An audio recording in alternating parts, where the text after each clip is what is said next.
So Zechariah is saying he's a priest and he has power there to look after Mary, and says, and Elizabeth will often come to see her.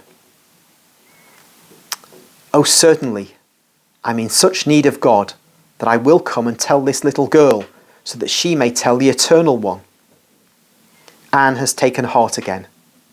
To relieve her anxiety even more, Elizabeth asks her, is this not the veil of your wedding? Or have you been weaving new byssus?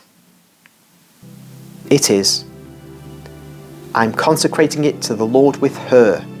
My eyes are no longer so good, and also our wealth has been reduced by taxation and misfortunes. I could not afford heavy expenses. I've only seen to her clothing for the time she will be in the house of the Lord and afterwards, because I do not think that I shall be there to dress her for her wedding.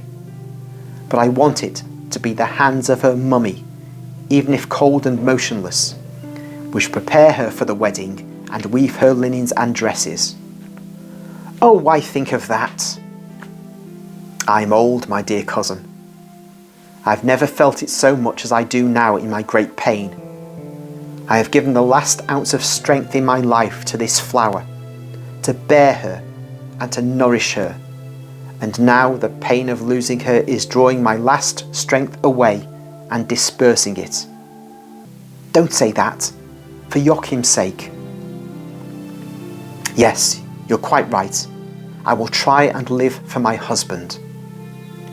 Joachim pretends he's not heard, intent as he is on listening to Zacharias. But he has heard, and he sighs deeply, his eyes shining with tears. It is between the 3rd and the 6th hour. I think we ought to go, Zacharias says. They all get up to put on their mantles and set off.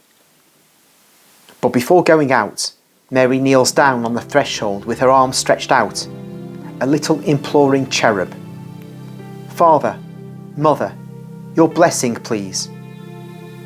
She's not crying, the little brave girl, but her lips are trembling and her voice, broken by a sob, resembles more than ever the trembling cooing of a little dove. Her face is pale, and her eyes have the look of resigned distress, which I will see again on Calvary and in the sepulchre, where it was so much more intense that it was impossible to look at her without deep suffering. Her parents bless her and kiss her, once, twice, 10 times. They are never satisfied. Elizabeth is weeping silently, and Zacharias, notwithstanding his efforts to conceal his tears, is deeply moved. They go out. Mary is between her father and mother as before. Zacharias and his wife are in front of them.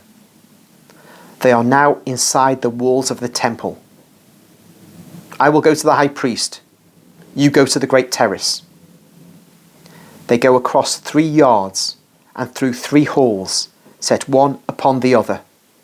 They are now at the foot of the huge marble cube crowned with gold.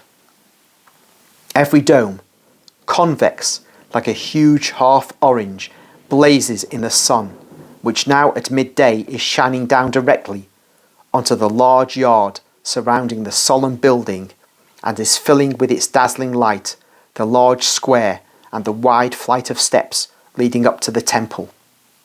Only the porch facing the steps along the facade is in the shade, and the very high bronze and gold door is even darker and more solemn looking in so much light. Mary looks whiter than snow in so much sunshine. She is now at the foot of the steps, between her father and her mother. How violently their hearts must be throbbing. Elizabeth is beside Anne, but a little behind her, about half a step. Upon the blare of silver trumpets, the door rotates on its hinges, which seem to be emitting the sound of a cithern, while turning on the bronze balls. The interior appears with its lamp in the far end, and a procession is moving towards the door, a stately procession with silver trumpets, clouds of incense and lights. It is now at the threshold.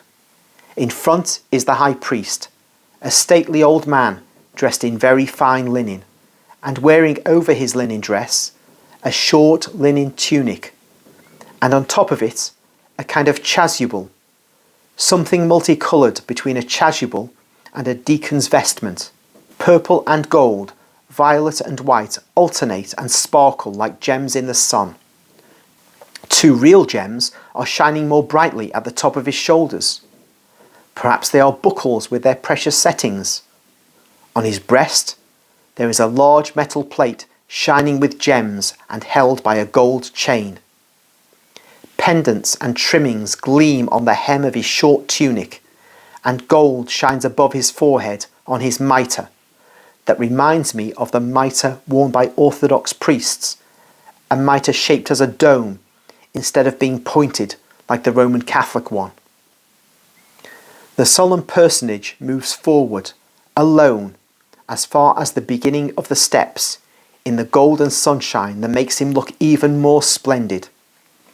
The others stand waiting under the shady porch in a circle outside the door. On the left, there is a group of girls, all dressed in white, with Prophetess Anna and other elderly ladies, obviously teachers. The high priest looks at the little girl and smiles. She must look very tiny at the foot of the flight of steps worthy of an Egyptian temple. He lifts his arms to the sky in prayer. They all bow their heads in perfect humility before the priestly majesty communicating with the eternal majesty.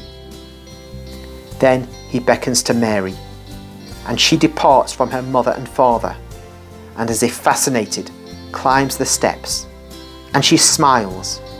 She smiles in the shade of the temple, where the precious veil is hanging. She is now at the top of the steps, at the feet of the high priest, who imposes his hand on her head. The victim has been accepted. Which purer victim had the temple ever received? Then he turns round, and holding his hand on her shoulder as if he were leading the immaculate little lamb to the altar, he takes her to the temple door. Before letting her in, he asks her, "Mary of David, are you aware of your vow?" When she replies yes, in her silvery voice, he cries out, "Go in then, walk in my presence, and be perfect." Mary enters and is swallowed up by the darkness. The group of virgins and teachers, then the Levites, hide and isolate her more and more. She can no longer be seen. Also, the door is now closing on its sweet-sounding hinges. Through the gap, which is becoming narrower and narrower, the procession can be seen advancing towards the Holy of Holies. Now it is only a thread. Now it is no more. It is closed. The last chord of the harmonious hinges is replied to by a sob from the 2 old parents, and by a joint cry, "Mary, daughter," and then 2 groans, the one invoking the other, "Anne, Joachim," and they finish whispering, "Let us give glory to the Lord, who is receiving her in his house and is leading her along his path." It all ends thus.